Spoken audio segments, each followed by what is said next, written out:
Hello ladies and gentlemen, this is Blue Maxima and I'm here checking out Hue. This came out on PS4 a while ago and they just got around to publishing the Vita port. It's from a company called Fiddlesticks and it's been published by Curve Digital. We all know Curve Digital. They usually do they usually have a good eye for indie games, so we'll just pop on in and have a look, shall we? This is about an hour and a bit in. I've unlocked 5 of the game's 8 colors. There's 3 more I haven't gotten yet, and the entire game is basically, at least according to the trophy list, finding all 8 of the colors, finishing the game, and then finding all the secret hidden beakers that they've got around the place. So, yeah, I'm pretty sure, if I'm not at least halfway through the game at this point, I'm a decent amount of the way in, and I'm more than happy to just, go on at this point to talk about it. So this is just a little hub world that you go to at the beginning of the game. There's not really that much here, it's just shortcuts to other levels. And when you play the game normally, you go through a level set, and then once you've been through that level set, it'll immediately put you into the next level set. You don't get kicked back here to pick the second level, which is actually kind of nice. Although it did leave me kind of worried that the game wouldn't save my progress, but don't worry, it does. So you can just come back here, use the right color, and it'll put you back at the start of these levels. And thankfully, that means I can show you how the audio narration works. But before we go into that, we'll go into the options menu, just as normal. There's subtitles, which are on by default. Colorblind, which is not on by default. So if I turn that off, you can see there's just the colors. But if I turn that back on, which you've already seen already, you can see that it's all the symbols here are representative of all the colors. I'm going to leave that on because I've got a friend who's colorblind who'll probably appreciate that. You've also got the map here, which lets you skip around to the different areas and try and find all the beakers there. There's a fair few of them, and they're actually quite hard to find, so there you go. Game's got cross-save with the PS4 version, and that happens automatically, which is nice, and you can restart whatever room you're in or start a new game altogether. Don't know why you'd start a new game, but there you go. So let's just go on in. At the start of every level, there's this little envelope here, and when you pick it up, it'll do some audio narration. So I'll turn the audio of the game up just a little bit, and I'll let you listen to that. Once a seed has taken root, it doesn't take long for it to grow, to nurture and blossom into something beautiful. The seed of knowledge was planted in my mind, and I wasn't prepared to let it wilt and die. The university claimed my experiments were unethical, that altering the fabric of our reality was dangerous. They were unflinching. My research was confiscated and my contract terminated. Following my expulsion, I was left with no choice but to uproot and move us both far away. I knew of a small fishing village a boat ride from the university, where I hoped my reputation wouldn't precede me. You and I moved into a humble home, which is now where you've spent most of your childhood. So yeah, the story's about these 2 scientists who create the ability to modify colors in the world, and somehow this lady's gone and made herself a color that's unrecognizable by the human eye, so she's basically invisible. That actually got me to laugh. I thought that was hilarious.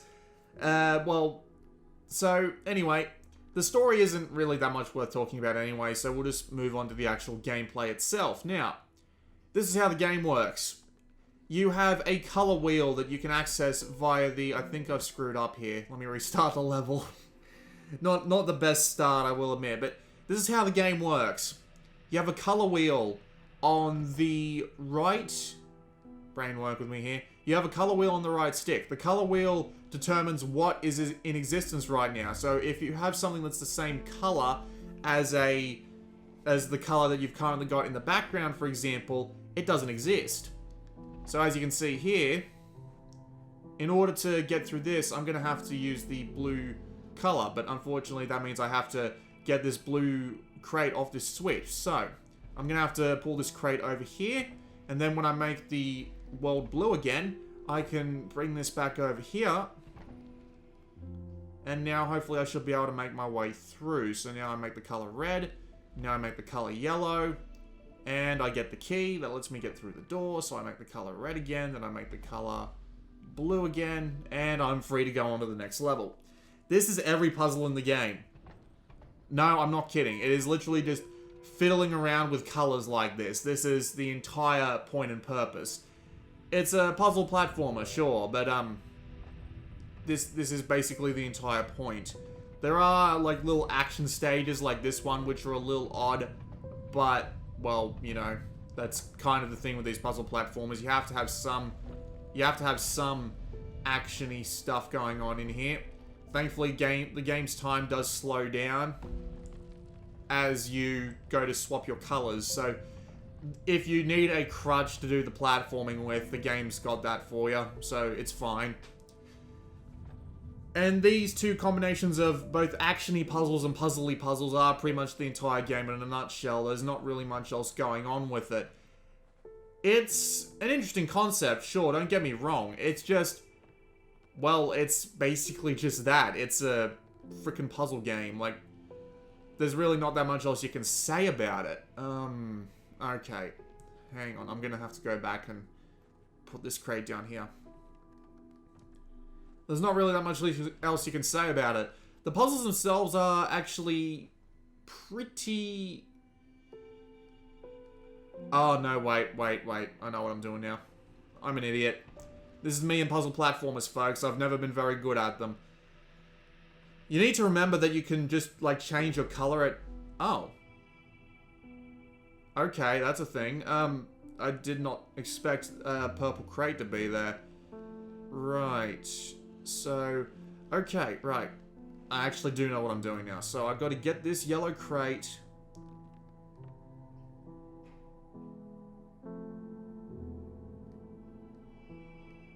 Down into the hole.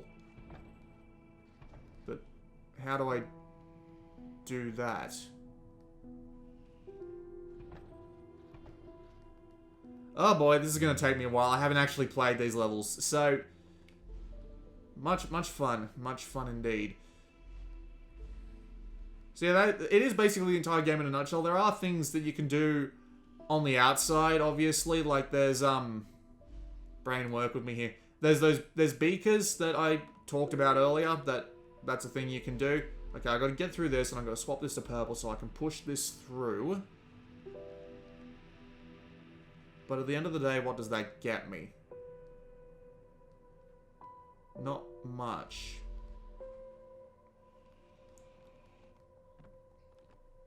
I'll figure it out, folks, don't worry. So yeah, there's the beakers, obviously, which gives you the ability to... Oop, there we go. Which gives you the ability to come back and play through the levels again. They are actually quite hard to find, don't get me wrong. They're surprisingly difficult. But that's pretty much it, for the most part. Like, that's all there is to it. Like, all it really is these puzzles. And of course, there's a story going on in the background. And the whole color switching mechanic is neat, because as I sort of kind of mentioned, they do find some really neat ways to make use of it. Alright, hang on, let's make this one not exist before I move past it. Okay, this is interesting. I don't die when I touch them, so that's a good thing to know. I know what to do. Now I go blue, and now I swap color, and I'm on top of it. Yes!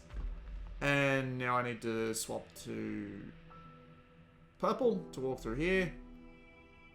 Then I need to swap back to blue so I can drag this back and get the key. Right. There is the whole story and all that going on, but frankly, I'm not really that interested in it. I'm basically more interested in the puzzle platforming. And the puzzle platforming does do, well, what it does relatively well. Like, I've got nothing against the actual platforming whatsoever. So, that's good. It's got that going for it. I find myself quite weirded out by its existence, actually. Like, just hear me out for a sec. So, the game is a little bit odd like that. It reminds me a lot of Thomas Was Alone.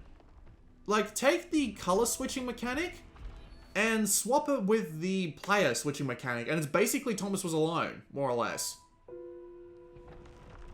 Okay, I'm missing something here. Yep, there's a red block up there, so I will just hop on... Nope. Don't get to hop on you real quick. Can you come again? Okay. it really does remind me a lot of Thomas Was Alone. It feels like it's kind of trying to ape that with like the narration and the focus on one simple mechanic is certainly something. Okay, this is interesting. How do I plan on doing this? So if this doesn't exist, I can't get through that. So, this is interesting. Oh, I get it. I get it. So, the way this works is that if this guy, this guy gets triggered by that, and I can run on through the decidedly red door. There we go. Not entirely sure why the doors are color-coded. It's a bit strange. And what have we got here to... nothing apparently. It's just a full-on platforming puzzle.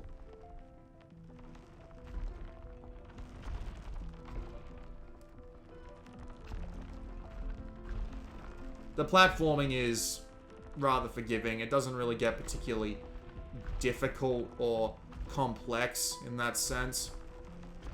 For some reason I was just stuck in a perma fall there. I'm not entirely sure what that was about.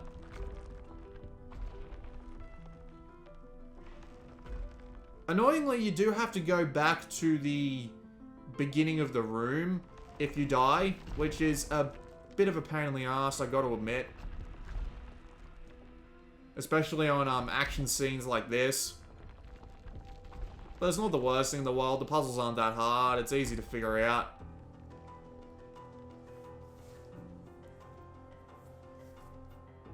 It's enjoyable. Like, I'm not gonna say it's not. It's a fun enough game as it is.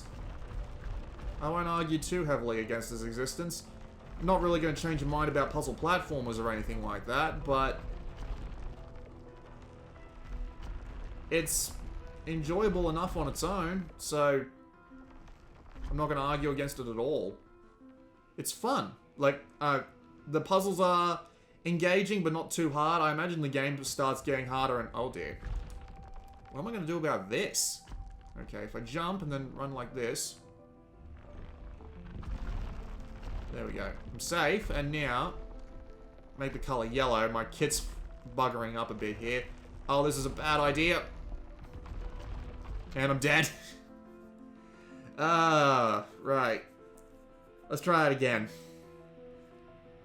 So thankfully I'm only back here, so into purple. It is pretty easy to figure out the puzzles once you've been through them a couple of times. And just, like, repeat your actions. Turn it red, get back up on that. And let's take the crate. The port runs on Unity, which is, well, I mean, the game itself probably runs on Unity. It's not just, like, the, it's not just the... It's not just the, not just this version. It'd be weird if only this version ran on Unity. Imagine that. But yeah, the, port itself actually runs fine. It's, it does a fairly good job, actually. It doesn't slow down. I haven't seen it slow down once, which is kind of nice. And it runs at a solid frame rate. The controls don't bugger up or anything, so yeah, I got nothing against this port. Just move this across here real quick, and through the door we go. And it looks and sounds alright too, by most standards. A little bit simplistic. Again, kind of the reason why I'm reminded of Thomas Was Alone. But it does look alright. It's definitely not a pain on the eyes to look at. And the hub world looks pretty good. Like, they've done a good job on that. So now I've unlocked a new color. I'll play a little bit further because this video is a little bit short. But yeah, now I've got 6 colors, and the puzzles just get more and more complex as we go on. Although, strangely enough, I don't remember a puzzle in the past couple of areas that I've done relying on every single color. Like, imagine a puzzle that could use all 8 colors effectively. Like, seriously. I could imagine a designer trying to drive himself mad with that. More narration. Those dusty old tomes that used to sit on my desk. The ancient scriptures of civilizations lost. I spent hours poring over them, searching for clues to support my research. Aside from their wonders, one thing stood out above all else. Blue, or specifically the absence of it. Other colours were detailed at length, but not blue. It was never mentioned at all. The word simply didn't exist. Could they not distinguish blue? Without a word to describe it, how can we be sure they could see it at all? Yeah, there was a thing in, what was it, ancient Egyptian times, where they didn't actually have a word for blue. I think that's what they're referring to there. Neat, neat little reference to history there, but there you go. Huh, what are these, balloons? Alright, so I need to, I imagine, hold down on these 3 switches, so those 3 up the top will move, and then I can use that yellow crate to open the door to the key. So let's just get over here. So say I was to remove the purple, right. Now I remove the blue, the light blue. And now I remove the red. Okay, simple enough. It's probably just an introduction to how balloons work. Right, now I have to go get the key, and then I have to come back and put the crate back on the first switch.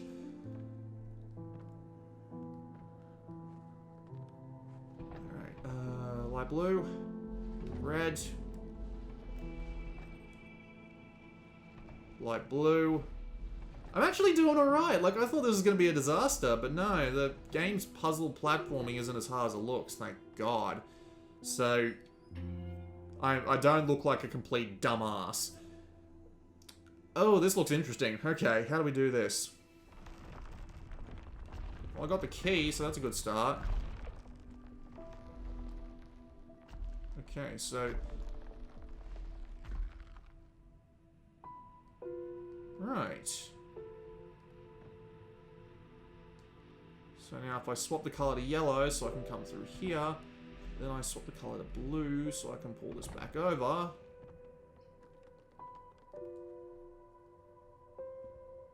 Okay, so now I drop the crates again, and before they finish falling, I swap to exactly the wrong color and kill myself. What was that I said about appearing competent? Go me, alright. And swap to a... No. Come back down, please. Thank you. Okay, now you can go back up. Right, I've got the key, so over here to put the crate back in its rightful place. Wow. Fucking hell, go me, right?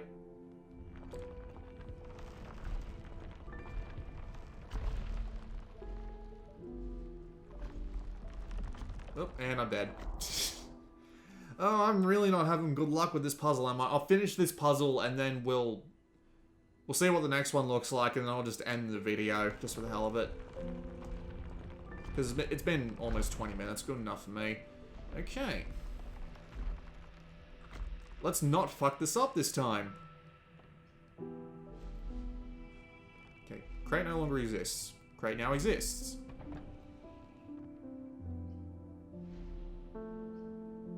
Okay, yep, that's the right color. Whoop, whoop. Made it. Okay, what does the next room look like? Ah, bugger it, I'll do it. This looks crazy. Like, seriously, this looks ridiculous. Alright, blue. Now, I swap to pink. And now I swap to... Can't swap while you're in the middle of another object. I swap to blue again. Now I swap to... red.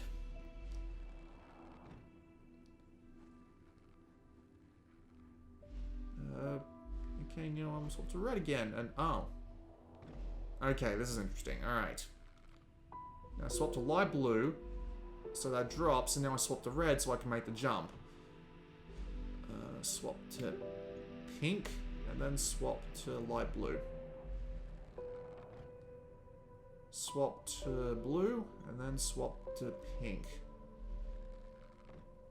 Swap to yellow, then swap to red.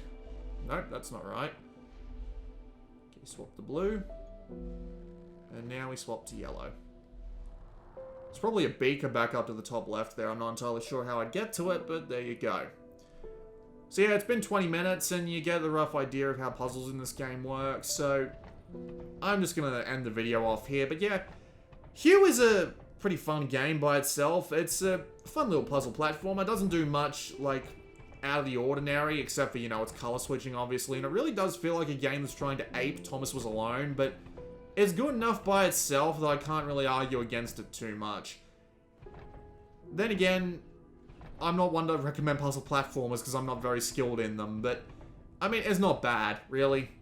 I mean, if you're on the fence about buying it, it's definitely not going to be the worst thing you buy this week. At least a bloody... Well, I mean, we got Neon Chrome, Hue, and Steins Gate Zero this week, and I imagine they're... And considering this is good, Neon Chrome is good, and Steins Gate Zero is going to be bloody Steins Gate, so it's going to be good, like, no matter what you say or do. So, yeah, I mean, if you don't like puzzle platformers, this obviously isn't going to change your mind, but if you do, this isn't a hard sell, really. Go pick it up, have fun. It's a decent enough little thing. It'll keep you entertained for a couple of hours. Otherwise, wait for it to go on sale. Maybe you'll start enjoying it. So, yeah. This has been Blue Maxima, and I'll see you all next time.